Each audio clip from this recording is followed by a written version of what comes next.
பங்காளி வணக்கம். பங்காளி சொல்லுங்க. வணக்கம் பங்காளி. ஏன்னா உங்க உசிலம்பட்டியில வந்து வருஷத்துக்கு ஒரு தடவை சட்டை போடலாம்ல? உசிலம்பட்டிக்காரங்களாம் வருஷத்துக்கு ஒரு சட்டை தான் போறீங்கன்னு சொல்லி சட்டமன்ற உறுப்பினர் வந்து சட்டசபையில சொல்றாரு. உசிலம்பட்டி எம்எல்ஏ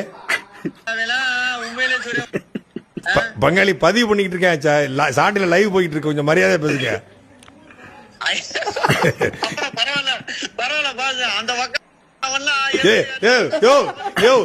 உண்மையிலே சீரியஸா போயிட்டு இருக்கேன். நீ என்ன அப்படி பேசிட்டு இருக்க? இதான் உசிலம்பட்டிக்காரங்களுக்கு போன் பண்ண கூடாதுங்கிறது. அவர் 80 விழுக்காடுன்றாப்ல, 80 விழுக்காடு வந்து இருக்காப்ல அப்படின்றாப்ல. ஏங்க அவன் ஓட்டு கேட்டு போட்டுருந்தா தானங்க அவனுக்கு தெரிய போகுது. அவன் தொகுதி எங்க வரைக்கும் இருக்குன்னு சொல்லி அவனை முத கேளுங்க. அவர் வந்து இதுக்கு போஸ்ட் ஓட்ட போயிருக்காப்ல. அதத்தேங்க படத்துக்கு போயிருப்பேன், எங்கேயாவது ஒரு இடத்துல போயிருப்பேன். நான் என்ன கேக்குறேன்னா, அவரு 80% சொன்னாப்ல உசிலம்பட்டி தொகுதி எதுல இருந்து எது வரைக்கும் இருக்கு, எத்தனை பூத்து இருக்கு, எத்தனை ஓட்டு, மொத்த ஓட்டு எவ்வளவுன்னு அவனை மட்டும் அதை மட்டும் சொல்ல சொல்லுங்க. நம்ம பொது வாழ்க்கையில இருந்து விலகிக்குவோம்.